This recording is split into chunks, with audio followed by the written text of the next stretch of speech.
Right, so the left-hand one was your before. Yeah. Okay.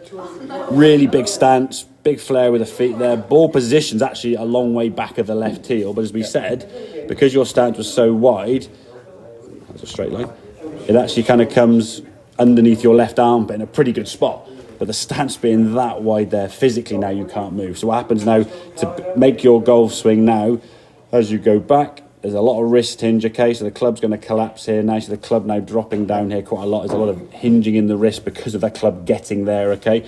Now as you come back to the golf ball, your club face being open, you've now got to try and save it from about here with this sort of rolling of the forearms, as you said. And you can see when you're trying to swing, the body's all really trying to play catch up and just lifting your feet off the ground there. Just no real balance with the swing, okay? This is the feel you're going to try and produce, okay? I mean, I'd love it if you get to there. Maybe a little bit longer would be ideal, but in terms of that movement then, that'd be spot on, okay? The feel for you to produce that at the moment is the club is going to feel... I get the one now. Did I get it? Hang on, where did I get it? There. That's the feel you're going to produce. There's no wrist hinge at all, yeah? As a feel at the moment, okay? In time, then eventually when you start swinging, we'll get to around about here. I think what's happening now is the club face now is square. In an ideal world, let it sit down square, don't close it. We want to try to get to a point where you stand on a tee, you pick a target, you aim the club face at your target, you swing the club back with the club square, and you return it back, hitting it to your target. Whereas at the moment, I think there's an element that you think, I'm going to slice it so the ball's going to go this way.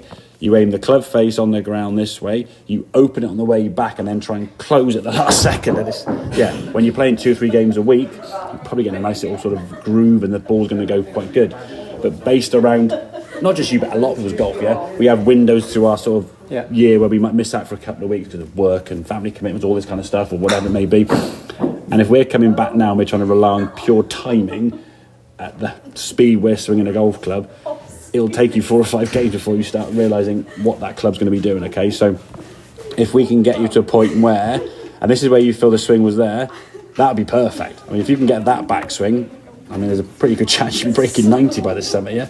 As I said, you can get to that position there now and then swing through in a lot more balance, okay? Now, when we step to the golf ball, setup-wise is a lot better. You compare the width of stance now. A bit back. Is it still a bit back? No, it's fine. That's fine. I think the width of stance there, I think, for me is absolutely fine because we want to be, as I say, I measure ball position sort of like from that, from sort of around there. So you're not too far back there, cool. Having it left heel for me, you could possibly creep it forward if you start getting a few skyy ones, but like I say, I think more of the skyy ones are you trying to sort of just save it with a club face, just wrapping the toe into it, okay? If you look at the length of back, so now even though it felt to you really short, it still goes here a bit at the end, which is, again, that instinctive, okay? It's probably a slight adjustment. So as you come back to the golf ball here now, because it feels short, you're almost now trying, you think, oh God, having much power, and then you try to hit it, and that's what gets a little bit ahead of it, and you get that sort of poppy up shot there, okay?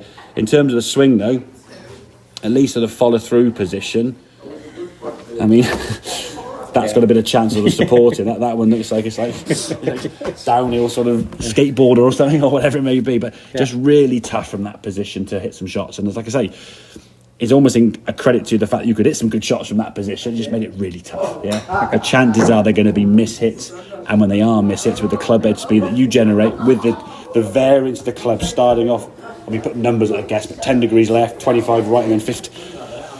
It's a lot to try and get there. And again, and the thing with the drive as well, Tim, you hit a driver 14 times around. That's 14 times in 4 hours. So you don't really get in a groove with it on the golf course, do you? You're on a driving range, you could hit 20, 30, 40 shots in a row in 10 minutes. And you could start finding where that club is and roughly. And if the first 3 or 4 go way left, the next 3 or 4 go way right, you just use your hand. And you're using these little micro adjustments, which... when there's, I mean, how many times is our provisional ball always better? It's the one time in golf where you hit the first one, the next shot you're hitting is pretty much in 10 seconds. Most of the time when you hit a driver, you're not hitting the driver again for 10, 15 minutes. Yeah? So the feel of where it's gone before is, you remember the shot, but the feel's completely gone. So if we can get it to a point where you aim the club where you want to go, you keep the club squarer by having less of this and a bit more kind of that flatter wrist here, and then you can start hitting it where you want to go as opposed to trying to roll the hands over to stop it going where you don't want to go. Okay, does that make sense? Yeah, it does, yeah. Good, okay.